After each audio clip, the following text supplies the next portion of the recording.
आपके ऊपर जो मेहर हुआ है परमात्मा का, मेहर भरा पंजाब के ऊपर बहुत समय से है, आज से नहीं है, लेकिन हम इतने अनजान हैं और काल के दबाव में, त्रिगुण माया के प्रभाव में भी इतने हैं, इतना ज्ञान सुनकर भी हम ये दृढ़ नहीं हो पाते, हम डगमग कहीं ना कहीं हो ही जाते हैं।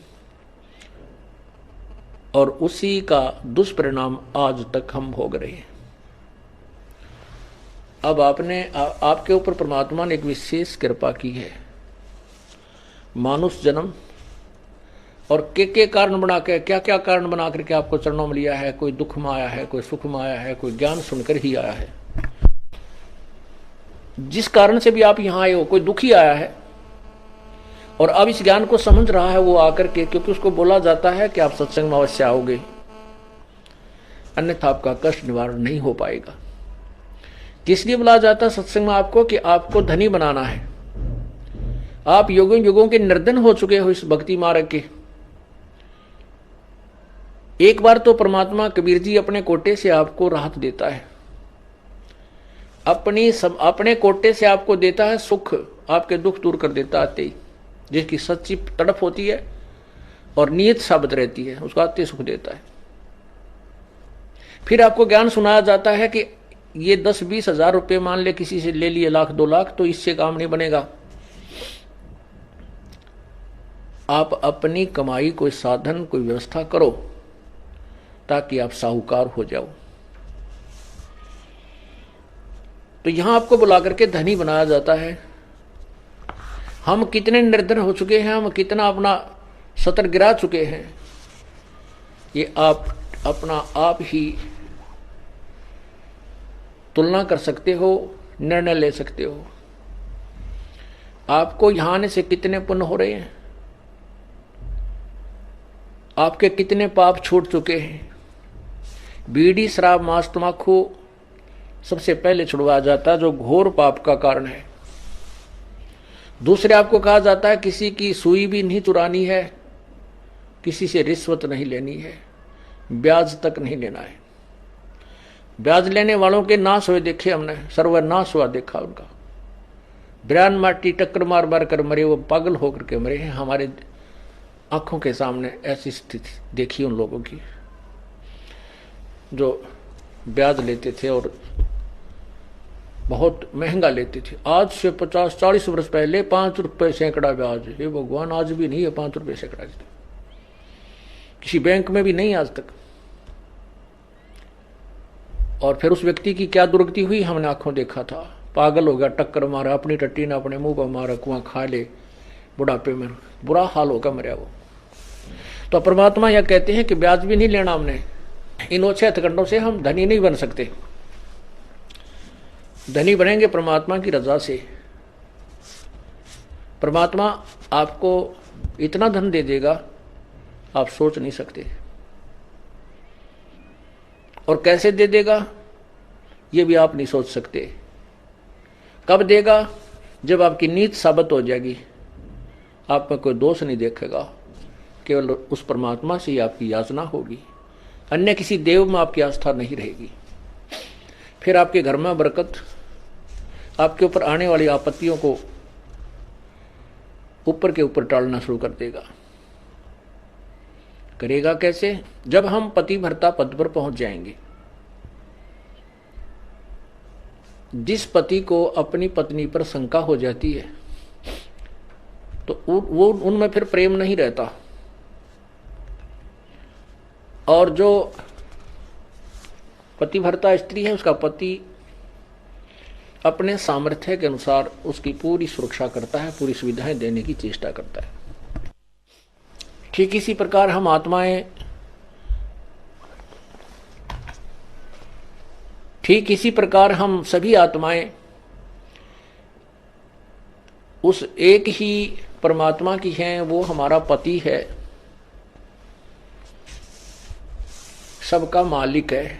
पति मीन मालिक, स्वामी, वो हमारा पति है। और हम जब तक उसमें पतिव्रता की तरह आस्था नहीं बनाएंगे तब तक वो हमारी मदद, हमारी सहायता नहीं पूरी नहीं करेगा। जब हम पतिव्रता की तरह उसके एक पतिव्रता का अर्थ है कि जैसे अपने पति के अतिरिक्त किसी भी परपुरुष में आस्था ना हो, चाहे कोई कितना ही खूबसूरत हो, कितना ही धनी हो, चाहे वो कितना ही चटक मटक हो, हमारे मन में दोष नहीं आना चाहिए।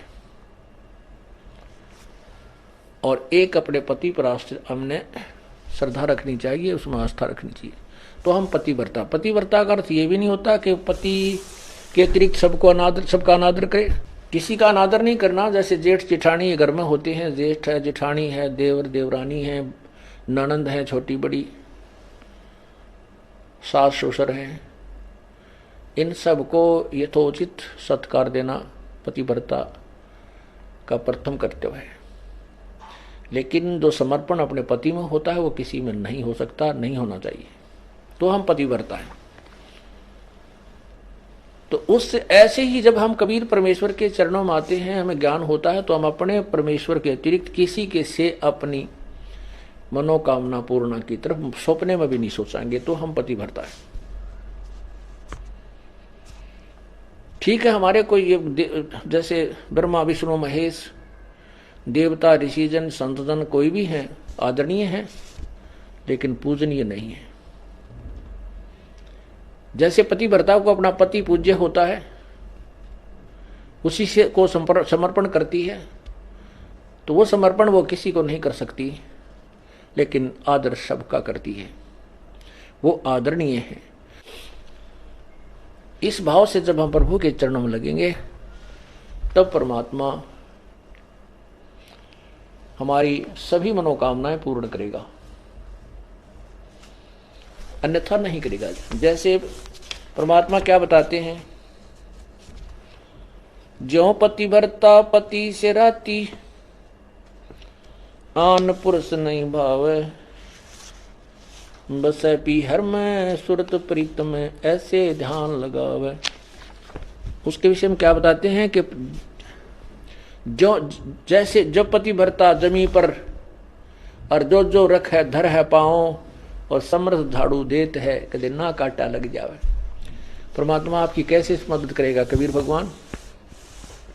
जब हम पतिव्रता हो जाएंगे इसके प्रति, किसी भी देवता से, किसी इष्ट से, किसी भी भूत प्रेत से या कोई झाड़े लानियों से हमारी कोई लिंक नहीं रहेगा, बिल्कुल सोचा नहीं सपने में। और फिर इस समर्थ के सहारे हम लगेंगे, तब ये हमें कितने सुख देगा। जब जो पतिव्रता जमी पर जो जो धर है पाँव, समर्थ झाड़ू देत है ना काटा लग जावे। जैसे पतिव्रता स्त्री कहते पानी को चलेगी पानी भरने के लिए, अर्थात अपने जीवन रूपी सफर में वो चलती है आत्मा, जो केवल एक इष्ट पूर्ण परमात्मा कबीर जी पर आश्रित है। उसके जीवन रूपी सफर में, जीवन रूपी रास्ते यात्रा में, यात्रा के मार्ग में वो परमात्मा समर्थ भगवान कबीर परमात्मा ऐसे झाड़ू देता है। झाड़ू मीन हमारे आने वाले जीवन में जो संकट हो, पाप कर्म रूपी कांटों को वो साफ करता रहता है कि कहीं मेरी आत्मा को पीड़ा ना लगे। अगर आप ये वीडियो YouTube पर देख रहे हैं तो हमारे चैनल को सब्सक्राइब करें और बेल आइकन को दबाना ना भूलें। अगर आप Facebook पर ये वीडियो देख रहे हैं तो हमारे पेज को लाइक करें।